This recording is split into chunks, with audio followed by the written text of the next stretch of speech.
নমস্কাৰ আমি বিএমডিএম স্কুলৰ তৰফৰ পৰা গোটেই ভাৰতবৰ্ষ জুৰি যিটো বিকশিত ভাৰত ড্ৰিম মিছন 2025 এখন বিস্তৃতভাৱে প্ৰগ্ৰাম এখন আৰম্ভ কৰিছে ভাৰত চৰকাৰে। তাৰ লগত সংগতি ৰাখি আমাৰ বিদ্যালয়তো আমি নানা ধৰণৰ প্ৰজেক্ট ছাত্ৰ-ছাত্ৰীক বনাবলৈ দিছোঁ। তো এতিয়া আমি তাৰে এটা ডেমনষ্ট্ৰেশ্যন কৰিবলৈ গৈ আছোঁ। আমাৰ ছাত্ৰ-ছাত্ৰী দেখুৱাব। এইটো আমি ভোকেল ফৰ লোকেল থিম লৈ এটা মাটিৰ পাত্ৰৰ এটা বনাইছে। তাৰ বাবে মই পংকজ ছাৰক কাৰ্যটো আগবঢ়াই লৈ যাবলৈ অনুৰোধ কৰিলোঁ। নমস্কাৰ, মোৰ নাম আছলামী খাতুন। মই ক্লাছ 8ত পঢ়োঁ। মোৰ বিদ্যালয়ৰ নাম BMBM স্কুল। এতিয়া এইটো তুমি বনাই আছা, এইটো কি বনাইছা? মাটিৰ পাত্ৰ। এই মাটিৰ পাত্ৰটো তুমি কেনেকৈ বনাইছা?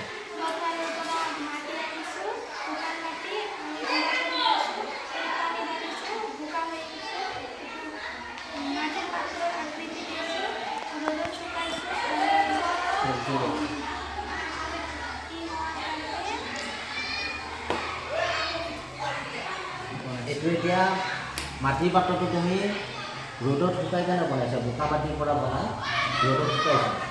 ৰ'দত শুকোৱাৰ সলনি আমি ইয়াক কি কৰিব পাৰোঁ, জুইত পুৰিলেও ই টান হৈ যাব, হয়নে নহয়? আৰু জুইত পুৰাৰ পিছত ইয়াত এটা ধুনীয়া ৰং আহি যাব। এতিয়া বাৰু ৰংটো আমাৰ অহা নাই, এইটো যিহেতু ৰ'দত শুকোৱা হৈছে। আৰু এই পাত্ৰটো এতিয়া আমি ক'ব পাৰোঁ এটা কলহৰ আকৃতি লৈছে, হয় নহয়? বা ইয়াক যদি অকণমান ডাঙৰকৈ বনাব পাৰোঁ, আমি ডাঙৰকৈ বনাই ইয়াত এখন ঢাকনি দিব পাৰোঁ। ঢাকনিখন দিলে প্ৰথমতে আমি কি কৰিব পাৰিম, ইয়াত পানী ৰাখিব পাৰিম, খোৱা পানী ৰাখিব পাৰিম, চাউল ৰাখিব পাৰিম আৰু বিভিন্ন ধৰণৰ কাম কাজত আমি ইয়াক ব্যৱহাৰ কৰিব পাৰিম।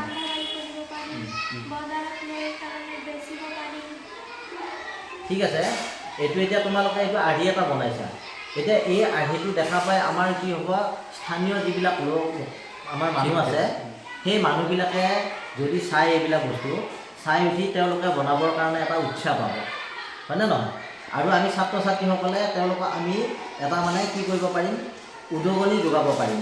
বোলে এইবিলাক বস্তু আমি ইয়াত আমাৰ যিহেতু মাটি আমাৰ স্থানীয়ভাৱে ইয়াত মাটি পোৱা যায়, সেই মাটিৰ পৰা আমি এই বস্তুটো বনাব পাৰোঁ। যিকোনো পাত্ৰ বনাব পাৰোঁ, আমি কলহ বনাব পাৰোঁ, আমি কি কৰিব পাৰোঁ, আৰু বিভিন্ন ধৰণৰ আমাৰ টেকেলি আছে, হয়নে নহয়? টেকেলি বনাব পাৰোঁ। তাৰপিছত ৰন্ধা বঢ়াৰ কাৰণে আমি আমাৰ মাটিৰ চৰু বুলি কয়, এই চৰুটো বনাব পাৰোঁ। তাৰপিছত পূজাৰ সামগ্ৰী কিছুমান বনাব পাৰোঁ, যিবিলাক আমাৰ পূজাত লাগে, সাজ বাচনবিলাক লাগে, হয়নে নহয়? সেইবিলাক বনাব পাৰোঁ। চাকি আমি চাকি বনাইছোঁ, চাকি বনাব পাৰোঁ।